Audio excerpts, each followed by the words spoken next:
നമസ്കാരം, ഏവർക്കും അക്ഷയ കേരളത്തിലേക്ക് സ്വാഗതം. കേരളത്തിലെ സാധാരണക്കാരായ കുടുംബങ്ങൾക്ക് ഏറെ ആശ്വാസം നൽകുന്ന ഒരു സുപ്രധാന ആരോഗ്യ ഇൻഷുറൻസ് പദ്ധതിയെക്കുറിച്ചാണ് ഇന്നത്തെ വീഡിയോയിൽ നമ്മൾ വിശദമായി സംസാരിക്കുന്നത്. ഒരു കുടുംബത്തിലെ ഒരാൾക്ക് ഗുരുതരമായ അസുഖം വന്നാൽ ചികിത്സാ ചെലവ് പലപ്പോഴും ലക്ഷക്കണക്കിന് രൂപയിലേക്ക് ഉയരാറുണ്ട്. അത്തരം സാഹചര്യങ്ങളിൽ വീട് വിൽക്കേണ്ടി വരികയും കടം വാങ്ങേണ്ടി വരികയും ജീവിതകാലം മുഴുവൻ സാമ്പത്തിക ബാധ്യത അനുഭവിക്കേണ്ടി വരികയും ചെയ്യുന്ന നിരവധി കുടുംബങ്ങളെ നമ്മൾ കണ്ടിട്ടുണ്ട്.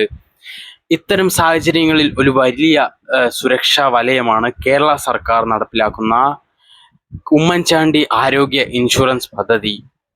ഈ പദ്ധതിയിൽ ആരൊക്കെയാണ് അംഗമാകാൻ കഴിയുക, എങ്ങനെ രജിസ്റ്റർ ചെയ്യാം, എങ്ങനെ ഈ കാർഡ് ഡൗൺലോഡ് ചെയ്യാം, ആശുപത്രിയിൽ പോയാൽ എന്തൊക്കെ രേഖകൾ വേണം, 25 ലക്ഷം രൂപ വരെ ചികിത്സ എന്നത് എങ്ങനെയാണ് ലഭിക്കുക, എല്ലാ സംശയങ്ങൾക്കും ഈ വീഡിയോയിൽ വ്യക്തമായ മറുപടി നൽകാൻ ശ്രമിക്കുകയാണ്. അതുകൊണ്ട് വീഡിയോ അവസാന നിമിഷം വരെ കാണാൻ മറക്കരുത്.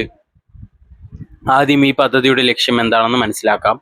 കേരളത്തിലെ എല്ലാ കുടുംബങ്ങൾക്കും മികച്ച ആരോഗ്യ പരിരക്ഷ ലഭിക്കണം എന്നതാണ് പദ്ധതിയുടെ പ്രധാന ഉദ്ദേശം.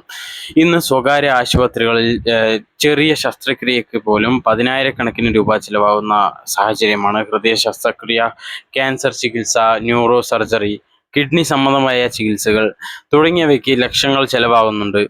പലരും ചികിത്സ വൈകിപ്പിക്കുന്നത് പണമില്ലാത്തതിനാലാണ്. ചിലർ ചികിത്സ പാതി വഴിയിൽ നിർത്തുകയും ചെയ്യുന്നു. ഇതെല്ലാം കാരണം പണമില്ലായ്മയാണ്. ഇത്തരം അവസ്ഥ ഒഴിവാക്കാൻ സർക്കാർ ആരോഗ്യ ഇൻഷുറൻസ് പദ്ധതികൾ വലിയ സഹായമാണ്. ഈ പദ്ധതിയുടെ ഏറ്റവും വലിയ പ്രത്യേകതയായി പറയപ്പെടുന്നത് അംഗങ്ങൾക്ക് ക്യാഷ്ലെസ് ചികിത്സ ലഭ്യമാക്കുക എന്നതാണ്. അതായത് നിശ്ചിത വ്യവസ്ഥകൾ പാലിക്കുന്ന സാഹചര്യത്തിൽ ആശുപത്രിയിൽ ചികിത്സയ്ക്കായി മുഴുവൻ തുകയും നേരിട്ട് അടയ്ക്കേണ്ട സാഹചര്യം കുറയാം. ചികിത്സാ ചെലവ് പദ്ധതിയുടെ പരിധിക്കുള്ളിൽ ഉൾപ്പെടുന്നുവെങ്കിൽ നിശ്ചിത നടപടിക്രമങ്ങൾ പ്രകാരം ഇൻഷുറൻസ് സംവിധാനത്തിലൂടെ തീർപ്പാക്കുന്നതാണ് ലക്ഷ്യം. ഇനി ഏറ്റവും കൂടുതൽ ആളുകൾ ചോദിക്കുന്ന ചോദ്യത്തിലേക്ക് വരാം. ഈ പദ്ധതി ആരൊക്കെയാണ് അംഗമാകാൻ കഴിയുക എന്നുള്ളത്. സർക്കാർ പുറത്തിറക്കിയ വിവരങ്ങൾ പ്രകാരം കേരളത്തിൽ താമസിക്കുന്ന അർഹരായ കുടുംബങ്ങൾക്ക് പദ്ധതിയുടെ ആനുകൂല്യം ലഭ്യമാക്കാനാണ് ലക്ഷ്യമിടുന്നത്. നിങ്ങൾക്ക് പദ്ധതിയിൽ അംഗത്വത്തിന് അർഹതയുണ്ടോ എന്ന് ഔദ്യോഗിക പോർട്ടലിലൂടെയോ ബന്ധപ്പെട്ട അധികാരികളിലൂടെയോ പരിശോധിക്കുന്നത് ഏറ്റവും നല്ലതാണ്. ചില വിഭാഗങ്ങളെ പദ്ധതിയിൽ നിന്ന് ഒഴിവാക്കിയിട്ടുണ്ടെന്ന് അറിയിച്ചിട്ടുണ്ട്. ഉദാഹരണത്തിന് സർക്കാർ ജീവനക്കാരും ESI ആനുകൂല്യം ലഭിക്കുന്ന വിഭാഗങ്ങളും സംബന്ധിച്ച് പ്രത്യേക വ്യവസ്ഥകൾ ബാധകമായേക്കാം. അതിനാൽ അപേക്ഷ നൽകുന്നതിന് മുൻപ് നിങ്ങളുടെ അർഹത ഉറപ്പാക്കുന്നത് വളരെ പ്രധാനമാണ്. ഇനി എല്ലാവരും ശ്രദ്ധിക്കുന്ന പ്രധാന കാര്യത്തിലേക്ക് വരും. 25 ലക്ഷം രൂപ വരെ ചികിത്സ എന്നത് എന്താണെന്നുള്ളത്. ഇത് കേൾക്കുമ്പോൾ പലരും നിരവധി സംശയങ്ങൾ ഉണ്ടാവും. ഓരോ വ്യക്തിക്കും 25 ലക്ഷം രൂപ കിട്ടുമോ, അല്ലെങ്കിൽ കുടുംബത്തിനാണോ ലഭിക്കുന്ന തുക ഒരുമിച്ച് ഉപയോഗിക്കാനാവുമോ? സർക്കാർ വിശദീകരിച്ചിരിക്കുന്ന വ്യവസ്ഥകൾ പ്രകാരം ഒരു കുടുംബത്തിന് വാർഷികമായി നിശ്ചിത പരിധിവരെ ചികിത്സാ പരിരക്ഷ ലഭിക്കാം. അതോടൊപ്പം ഓരോ വ്യക്തിക്കും ബാധകമായ പ്രത്യേക പരിധികളും ഉണ്ടായേക്കാം. അതിനാൽ നിങ്ങളുടെ ചികിത്സാ പദ്ധതിയുടെ ഏത് പാക്കേജിലാണ് ഉൾപ്പെട്ടിരിക്കുന്നതെന്ന് ആശുപത്രിയിലെ ആരോഗ്യമിത്ര കൗണ്ടറിൽ പരിശോധിക്കുന്നത് നിർണായകമാണ്. ഇനി ചികിത്സ ലഭിക്കുന്ന ആശുപത്രികളെ കുറിച്ച് നോക്കാം. സർക്കാർ മെഡിക്കൽ കോളേജുകൾ ഉൾപ്പെടെയുള്ള സർക്കാർ ആശുപത്രികൾക്കൊപ്പം നിരവധി സ്വകാര്യ ആശുപത്രികളും ഈ പദ്ധതിയുടെ ഭാഗമാണെന്ന് അറിയിച്ചിട്ടുണ്ട്. അതായത് രോഗിക്ക് സ്വന്തം ജില്ലയിൽ തന്നെ ചികിത്സ ലഭിക്കാനുള്ള സാധ്യത വർദ്ധിക്കുന്നു. എന്നാൽ എല്ലാ സ്വകാര്യ ആശുപത്രികളിലും പദ്ധതിയിൽ ഉൾപ്പെട്ടിരിക്കണമെന്നില്ല. അതിനാൽ ചികിത്സയ്ക്ക് പോകുന്നതിന് മുൻപ് ആ ആശുപത്രി പദ്ധതിയുടെ പാനൽ ചെയ്ത ആശുപത്രിയാണോ എന്ന് ഉറപ്പാക്കണം. ഇത് പരിശോധിക്കുന്നത് വളരെ എളുപ്പമാണ്. ഔദ്യോഗിക പോർട്ടലിലോ ആശുപത്രിയിലോ ബന്ധപ്പെട്ട വിവരങ്ങൾ ലഭ്യമാണ്. ഇനി ഏറ്റവും പ്രധാനപ്പെട്ട കാര്യത്തിലേക്ക് വരാം. ഈ കാർഡ് എങ്ങനെ എടുക്കാം? ഇന്ന് പലരും എപ്പോഴും പേപ്പർ കാർഡ് അന്വേഷിക്കുകയാണ്. എന്നാൽ ഇപ്പോൾ ഈ കാർഡാണ് പ്രധാന രേഖ. KCHIS പോർട്ടലിൽ ആധാർ നമ്പർ ഉപയോഗിച്ച് ലോഗിൻ ചെയ്ത ഈ കാർഡ് ഡൗൺലോഡ് ചെയ്യാൻ പറ്റും. അതുപോലെ മൊബൈൽ PDF ആയി സൂക്ഷിക്കാം. സാധ്യമെങ്കിൽ ഒരു പ്രിന്റ് എടുത്ത് വീട്ടിൽ സൂക്ഷിക്കുന്നത് നല്ലതാണ്. കാരണം അടിയന്തര സാഹചര്യങ്ങളിൽ സമയം നഷ്ടപ്പെടാതെ ആശുപത്രിയിൽ ഹാജരാക്കാൻ ഇത് സഹായിക്കും. ആശുപത്രിയിൽ പോകുമ്പോൾ എന്തൊക്കെ കൊണ്ടുപോകുന്നുള്ളത് പറഞ്ഞുതരാം. ഇത് വളരെ പ്രധാനപ്പെട്ട കാര്യമാണ്. പലരും ആശുപത്രിയിൽ എത്തിയ ശേഷം ആവശ്യമായ രേഖകൾ ഇല്ലാത്തതിനാൽ ബുദ്ധിമുട്ട് അനുഭവിക്കുന്നുണ്ട്. അതുകൊണ്ട് ഈ കാർഡ്, ആധാർ കാർഡ്, ആവശ്യമെങ്കിൽ മറ്റ് തിരിച്ചറിയൽ രേഖകൾ, ഡോക്ടർ നിർദ്ദേശിച്ച റിപ്പോർട്ടുകൾ, മുൻ ചികിത്സാ രേഖകൾ ഇവയെല്ലാം കരുതുന്നത് നല്ലതാണ്. ആശുപത്രി എത്തിയ ശേഷം ആരോഗ്യമിത്ര കൗണ്ടറുമായി ആദ്യം ബന്ധപ്പെടുക. അവർ നിങ്ങളുടെ രേഖകൾ പരിശോധിക്കുകയും തുടർ നടപടികൾ വിശദീകരിക്കുകയും ചെയ്യും. ഈ പദ്ധതിയിൽ ഏത് രോഗികൾക്കാണ് ചികിത്സ ലഭിക്കുന്നുള്ള ചോദ്യമുണ്ട്. സർക്കാർ നിശ്ചയിച്ചിട്ടുള്ള എല്ലാ പാക്കേജുകൾ പ്രകാരമാണ് ആനുകൂല്യം ലഭിക്കുക. എല്ലാ ചികിത്സകൾക്കും പദ്ധതിയുടെ പരിധിയിൽ വരണമെന്നില്ല. അതിനാൽ രോഗത്തിന്റെ സ്വഭാവം, ചികിത്സാ രീതി, ആശുപത്രിയുടെ അംഗീകാരം തുടങ്ങിയവ അടിസ്ഥാനമാക്കിയാണ് അന്തിമ തീരുമാനമുണ്ടാവുക. അതിനാൽ മുൻകൂട്ടി ആരോഗ്യമിത്ര കൗണ്ടറിലോ ആശുപത്രി അധികൃതരിലോ നിന്ന് വിവരങ്ങൾ നേടുക. പലരും ചെയ്യുന്ന ഒരു വലിയ തെറ്റ് എന്താണെന്ന് അറിയാമോ? അസുഖം വന്ന ശേഷമാണ് കാർഡ് അന്വേഷിക്കുന്നത്. അത് ചെയ്യരുത്.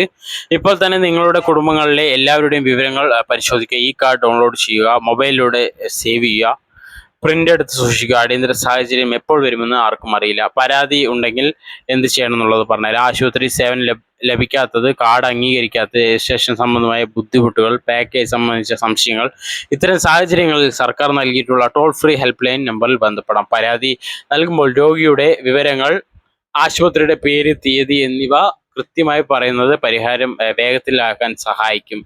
അതുപോലെ തന്നെ ഇപ്പോൾ നിങ്ങൾ ചിന്തിക്കുന്നുണ്ടാവും, എനിക്കിപ്പോൾ വലിയ അസുഖമൊന്നുമില്ല, പിന്നെ ഈ ഇൻഷുറൻസ് കാർഡ് എടുത്താൽ എന്താണ് പ്രയോജനം എന്നത്.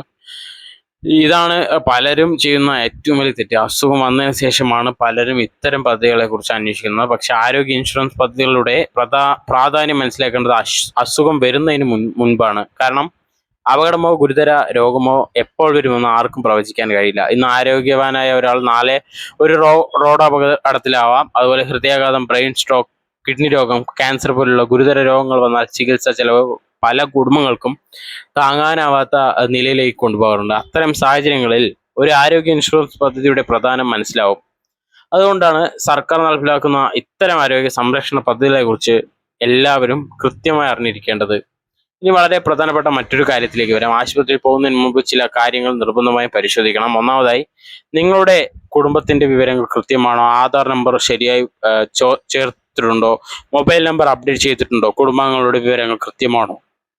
ഇവയിൽ എന്തെങ്കിലും തെറ്റുണ്ടെങ്കിൽ പിന്നീട് തിരുത്താൻ സമയമെടുക്കാം. അതുകൊണ്ട് തന്നെ അതിനാൽ ഇപ്പോൾ തന്നെ പരിശോധിക്കുന്നത് നല്ലതാണ്. രണ്ടാമത്തെ കാര്യം, നിങ്ങൾ ചികിത്സ തേടുന്ന ആശുപത്രി ഈ പദ്ധതിയുടെ ഭാഗമായി പ്രവർത്തിക്കുന്ന ആശുപത്രിയാണോ? ഇത് മുൻകൂട്ടി അന്വേഷിച്ചാൽ പിന്നീട് അനാവശ്യ ബുദ്ധിമുട്ടുകൾ ഒഴിവാക്കാൻ സാധിക്കും.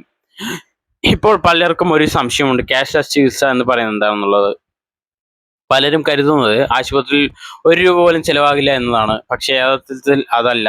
പദ്ധതിയിൽ ഉൾപ്പെടുത്തിയിരിക്കുന്ന ചികിത്സാ പാക്കേജുകൾക്കും സർക്കാർ നിശ്ചയിച്ച വ്യവസ്ഥകൾക്കും അനുസരിച്ചാണ് ക്യാഷ്ലെസ് സൗകര്യം ലഭിക്കുക. അതുകൊണ്ട് ചികിത്സയ്ക്ക് മുമ്പ് ആശുപത്രിയിലോ ആരോഗ്യ മിത്ര കൗണ്ടറിൽ വിശദമായി അന്വേഷിക്കുക.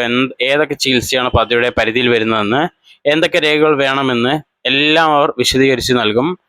അതുപോലെ ഈ കാർഡ് നഷ്ടപ്പെട്ടാൽ എന്ത് ചെയ്യുന്നുള്ള ചോദ്യമുണ്ട്. പലരും ചോദിക്കുന്ന മറ്റൊരു ചോദ്യമാണ്, എൻ്റെ ഈ കാർഡ് നഷ്ടപ്പെട്ടു, അതിനാൽ ആശങ്കപ്പെടേണ്ടതില്ല. കാരണം ഈ കാർഡ് വീണ്ടും ഔദ്യോഗിക പോർട്ടലിൽ നിന്ന് ഡൗൺലോഡ് ചെയ്യാൻ സാധിക്കുന്ന സാഹചര്യങ്ങൾ ഉണ്ടായേക്കാം. അതുകൊണ്ട് മൊബൈലിലും ഇമെയിലിലും ഒരു കോപ്പി സൂക്ഷിക്കുന്നത് നല്ല ശീലമാണ്. അതോടൊപ്പം ഒരു പ്രിന്റ് എടുത്ത് ഫയൽ സൂക്ഷിക്കുകയാണെങ്കിൽ അടിയന്തര സാഹചര്യങ്ങളിൽ വളരെ ഉപകാരപ്പെടും. ഈ വീഡിയോ കാണുന്ന എല്ലാവരോടും ഒരു അഭ്യർത്ഥന, നിങ്ങൾ മാത്രം ഈ പദ്ധതി പരിശോധിച്ചാൽ പോരാ. നിങ്ങളുടെ വീട്ടിലുള്ള അച്ഛൻ, അമ്മ, മുത്തശ്ശി, ഭാര്യ, ഭർത്താവ്, മക്കൾ എല്ലാവരുടെയും വിവരങ്ങൾ ഒരുമിച്ച് പരിശോധിക്കുക. കാരണം അടിയന്തര ചികിത്സ ആവശ്യമായ ഘട്ടത്തിൽ ആർക്കൊക്കെയാണ് മുൻകൂട്ടി ഇത് പറയാൻ കഴിയില്ല. അതുകൊണ്ടാണ് പറയുന്നത്. ഇപ്പോൾ സോഷ്യൽ മീഡിയയിൽ നിരവധി വീഡിയോകളും പോസ്റ്റുകളും പ്രചരിക്കുന്നുണ്ട്. ചിലർ പരിശോധിക്കാത്ത വിവരങ്ങൾ പോലും സത്യമാണ് എന്ന രീതിയിൽ അവതരിപ്പിക്കുന്നുണ്ട്. അതുകൊണ്ട് ഏതെങ്കിലും വാർത്ത കണ്ടാൽ അത് ഔദ്യോഗിക അറിയിപ്പായി ഒത്തുനോക്കുന്നത് നല്ലതാണ്. പദ്ധതിയുടെ രജിസ്ട്രേഷൻ, അർഹത, ചികിത്സാ പരിധി, ആശുപത്രികളുടെ പട്ടിക എന്നിവ സംബന്ധിച്ച് ഏറ്റവും പുതിയ വിവരങ്ങൾ ഔദ്യോഗിക സ്രോതസ്സുകളിൽ നിന്ന് ഉറപ്പാക്കുക. അങ്ങനെ ചെയ്താൽ തെറ്റിദ്ധാരണകൾ ഒഴിവാക്കാൻ സാധിക്കും. ഇങ്ങനെയുള്ള ഇൻഫോർമേറ്റീവ് വീഡിയോസിനായി ചാനൽ സബ്സ്ക്രൈബ് ചെയ്യാനും ഷെയർ ചെയ്യാനും മറക്കരുത്. നന്ദി, നമസ്കാരം.